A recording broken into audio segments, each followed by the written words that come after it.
जय बोलो शांतिनाथ भगवान की जय। परम पूज्य गणिनी प्रमुख श्री ज्ञानमती माता जी की जय। जम्बूद्वीप अतिशय क्षेत्र की जय। भव्यात्माओं, आपने मांगी तुंगी सिद्ध क्षेत्र के ऋषभगिरी पर्वत पर विराजमान 108 फुट के भगवान ऋषभ देव के महामस्तकाभिषेक महोत्सव से संबंधित बहुत ही सुंदर सुंदर दृश्य देखे। और ये डॉक्यूमेंट्री नहीं, ये जीती जागती फिल्म है जो सन 2016 के अंदर आप सबकी आंखों के सामने महाजिनबिंब के महापंच कल्याणक के रूप में उपस्थित हुई थी। तो अब 6 साल की घोषणा वाला ये प्रथम महामस्तकाभिषेक 15 जून से 30 जून तक होने जा रहा है, जिसमें पूज्य गणनी ज्ञानमती माता जी का वर्चुअल सानिध्य प्राप्त होने वाला है। आपको ऐसा लगेगा कि हस्तिनापुर और मांगी तुंगी बिल्कुल एक है। आज के आधुनिक विज्ञान के साधन के अनुसार पारस चैनल से पूज्य गणनी ज्ञानमती माता जी आप सबको दिशा निर्देश प्रदान करेंगे और ऋषभगिरी पर्वत पर आप सभी आनंदित होंगे। भगवान के विशाल काय मस्तक के ऊपर महामस्तकाभिषेक के रूप में कलशों को ढुरा करके अन्य अनेक संतों की वर्चुअल आशीर्वाद भी प्राप्त होंगे तथा जो संत आसपास में विराजमान है, स्वामी जी ने उनको श्रीफल चढ़ा करके आमंत्रित किया है। उन संतों का भी साक्षात सानिध्य प्राप्त होने की पूरी संभावना है। तो आप सब लोग ऐसे कार्यक्रम में जरूर उपस्थित हों और पुण्य का लाभ प्राप्त करें।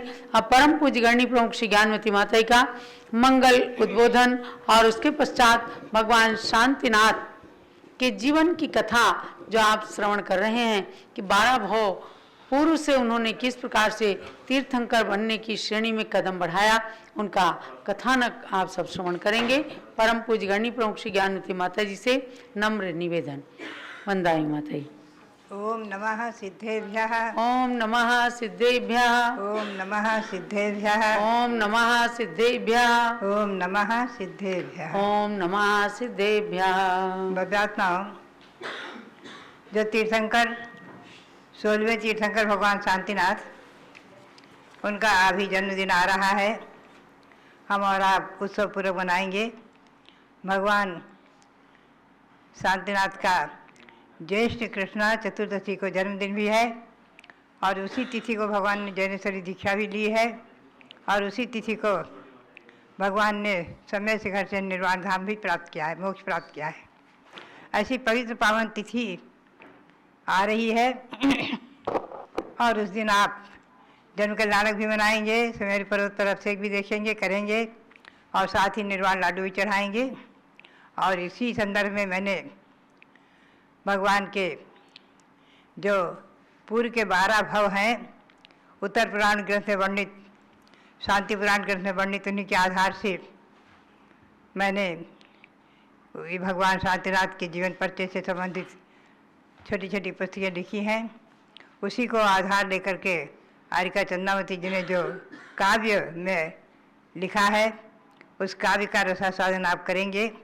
काव्य को पढ़ेंगे, सुनेंगे, आपको आनंद आएगा। भगवान तीर्थंकर कैसे बनते हैं, इससे प्रेरणा प्राप्त होती है कि हम और आप भी पुरुषार्थ करें तो कभी न कभी तीर्थंकर पद को भी प्राप्त कर सकते हैं और निर्वाण पद को तो प्राप्त करेंगे ही। इसी भावना के साथ आप सबके लिए बहुत बहुत मंगल आशीर्वाद। अब आप सुनेंगे कथा। जय शांतिनाथ बोलो, जय जय शांतिनाथ। जय शांतिनाथ बोलो, जय जय शांतिनाथ। हस्तिनापुर के हैं जो अधिनाथ। जय शांतिनाथ बोलो, जय जय शांतिनाथ। भगवान शांतिनाथ की 12 भव पूर्व का कथानक हमने जाना कि जम्बूद्वीप के रत्नपुर नगर में राजा श्री सेन राज्य करते थे। उनकी अनिंदिता और शिवनंदिता नाम की 2 रानियां थीं। उन दोनों रानियों से इंद्रसेन और उपेंद्र सेन नाम के 2 पुत्र उत्पन्न हुए। अब देखिए आगे क्या होता है। सुखपूर्वक राजा और रानी का जीवन चल रहा है। तभी एक दिन राजा श्रीसेन के यहाँ 2 चारण रिद्धिधारी मुनियों का आहार होता है। मुनियों का पड़े गाहन करने राजा रानी आए आज, चुन चुन फूलों को उपवन से पूजन करें भक्ति के साथ। मुनियों का पड़े गाहन करने राजा रानी आए साथ। शाली धान्य की खीर बनी है, नवधा भक्ति की विधि बनी है। दिया हार मुनि को बांध ली, आयु भोग भूमि के साथ।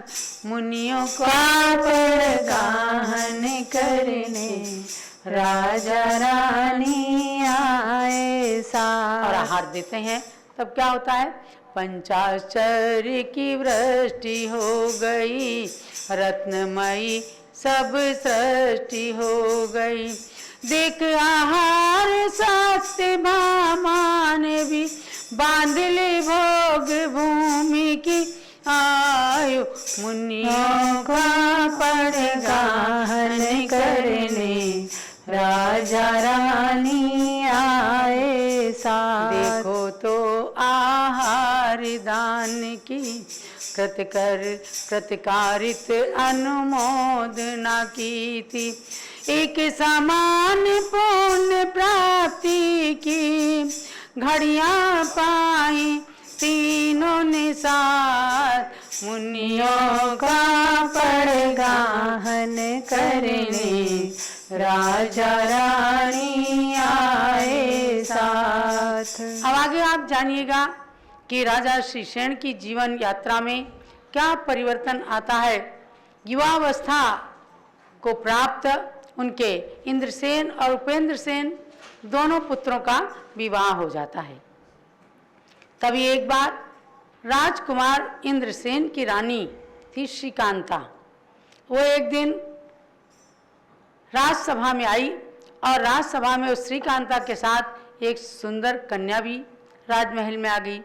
और फिर क्या होता है कि उस कन्या का सौंदर्य देखते ही राजकुमार उपेंद्र सेन का मन उस कन्या के ऊपर आसक्त हो गया और बस यहाँ से उस राजघराने की स्थिति एकदम अलग हो गई।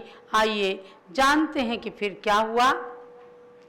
एक प्यार का किस्सा सुनो, युवराज की जुबानी है। ये है और कुछ भी नहीं, सारे जग की कहानी है। एक प्यार का किस्सा सुनो, हर प्राणी अनादि से विषय भोगों में जकड़ा है। मोए मदिरा को भी पी करके निज मन को ही पकड़ा है। इसको तजने वालों की बनी अमर कहानी है। ये है और कुछ भी नहीं, सारे जग की कहानी है। आज इस काम व्यथा ने सारे संसार को जकड़ रखा है और मोहराज और कामदेव के कारण ही प्राणियों को शीघ्र कर्म नष्ट करने की युक्ति नहीं प्राप्त हो पाती। यही हुआ है उपेंद्र सेन युवराज के साथ। तो वहाँ झगड़ा होने लग जाता है। तब नृप राजा श्रीसेन क्या करते हैं, नृप श्रीसेन के पुत्र का प्यारा नाम उपेंद्र सेन था। एक कन्या से मोहित हो उसने खेला अजब खेल था। दो भ्राताओं के युद्ध की रोमांचक कहानी है। यही है और कुछ भी नहीं, सारे जग की कहानी है। पिता श्री सेन जब पुत्रों का यह कृत्य न सह पाए, अपनी रानियों के संग विष पुष्प सूंघ कर भोग भूमि पाए। देखो कितना विचित्र संसार है। राजा श्रीसेन का परिवार आनंद मग्न होकर के सुख का उपभोग कर रहा था और एक कन्या के कारण उपेंद्र सेन युवराज और इंद्रसेन के अंदर बहुत बड़ा झगड़ा हो गया। राजा श्रीसेन भी उनके युद्ध को नहीं रोक पाए और उस कृत्य को देखकर बहुत ही दुखी हुए। तब वो क्या करते हैं, विष पुष्प, कोई विष पुष्प होता होगा जिसको सूंघ करके और उनके प्राण पखेरु उड़ गए। रानियों ने भी जब ये देखा कि मेरे पति ने विष पुष्प सूंघा, मर गए, तो मुझे इस संसार में रह के क्या करना है। जब पिता की बात नहीं मानी इन पुत्रों ने, तो मेरी बात क्या मानेंगे। तो दोनों रानियों ने भी विष पुष्प सूंघ करके और अपनी जीवन लीला समाप्त कर ली। सत्यभामा की भी ऐसी मरने की कहानी है, यही है और कुछ भी नहीं, सारे जग की कहानी है। संसार की परिणति देखिए भव्यात्माओं, एक कन्या के कारण दो भाइयों में युद्ध तक की स्थिति आ गई और पिता श्रीसेन उन्हें रोकने में समर्थ नहीं हो पाए। इसीलिए विष पुष्प सूंघ करके उन्होंने, उनकी पत्नियों ने जीवन लीला समाप्त कर दी और जो उनकी शरणागत आई हुई सत्यभामा नाम की एक नारी थी, उसने भी देखा कि अब मेरी रक्षा कौन करेगा यहाँ। उसने भी विष पुष्प सूंघ लिया और सब के सब जा करके, चूंकि मुनियों को आहार दान दिया था, आहार दान देने से जो उन्होंने पुण्य अर्जित किया था, तो उत्तम भोग भूमि के अंदर जा करके ये आर्य और आर्या हो गए। यानी वहां राजा श्रीसेन और शिव नंदिता रानी आर्य और आर्या के रूप में युगलिया उत्पन्न हो गए और फिर पति पत्नी के रूप में रहने लग गए। यही भोग भूमि की कहानी रहती है कि वहाँ युगलिया उत्पन्न होते हैं संतान और पुत्र पुत्री के रूप में, फिर वही और उनके उत्पन्न होते ही माता पिता की आयु खत्म हो जाती, मर जाते हैं वो। उसके बाद वे दोनों पति पत्नी के रूप में जीवन बिताते हैं। तो ये दोनों युगलिया उत्पन्न होकर दंपत्ति बन गए और रानी अनिंदिता आर्य के रूप में और सत्यभामा उनकी पत्नी आर्या के रूप में दंपत्ति रूप में जन्म ले लिए। यानी अब भोग भूमि के आर्य और आर्या के रूप में इन चारों का कथानक प्रारंभ हो रहा है। तो प्रभु शांतिनाथ का कथानक सचमुच है बड़ा रोमांचक, देखो राजा श्रीसेन भोग भूमि में आए हैं। अरे देखो राजा श्रीसेन भोग भूमि में आए हैं। ये जन्मे उत्तर कुरु में उत्कृष्ट आयु पा करके, मुनियों को दे आहार भोग भूमि में आए हैं। अरे मुनियों को दे आहार भोग भूमि में आए हैं। थोड़ा मिथ्यात्व रह गया था, आहार दान का पुण्य संचित किया था। तीनों ने तो आहार दिया था, राजा और उनकी दोनों रानियों ने। सत्यभामा ने बाहर से केवल अनुमोदना की थी, लेकिन दान की अनुमोदना, कृतकारित अनुमोदना से वे भोग भूमि के सुख को प्राप्त करते हैं। अब तो पहला भाव हुआ राजा श्रीसेन का, दूसरा भाव भोग भूमि में आर्य बनने का। इस प्रकार से भगवान शांतिनाथ के भावों को आप जान रहे हैं कि किस प्रकार से अनादिकाल से संसार के अंदर परिभ्रमण करते हुए आज से करोड़ों साल पहले समय आया जब उन्होंने तीर्थंकर बनने की अपनी यात्रा का शुभारंभ किया। तो भव्यात्माओं, ऐसे भगवान शांतिनाथ के बारे में श्री समंत भद्राचार्य कहते हैं, चक्रेण या शत्रु भयंकरेण जित्वा नृपा सर्व नरेंद्र चक्रम, समाधि चक्रेण पुनर्जिगाय महोदयो दुर्जय मोह चक्रम। अर्थात वे शांतिनाथ भगवान जिन्होंने पहले सुदर्शन चक्र से चक्रवर्ती बनकर और भयंकर शत्रुओं के ऊपर भी विजय प्राप्त किया। उसके बाद में जब उन्होंने दीक्षा धारण कर ली तो ध्यान के चक्र से उन्होंने कर्म शत्रुओं का नाश करके और फिर संसार के चक्रवर्ती बन गए, भगवान बन गए। ऐसे भगवान शांतिनाथ का कथानक आप सब जानते रहें और कल भी इसी समय आपको भगवान शांतिनाथ के आगे तृतीय भव के विषय में बताया जाएगा।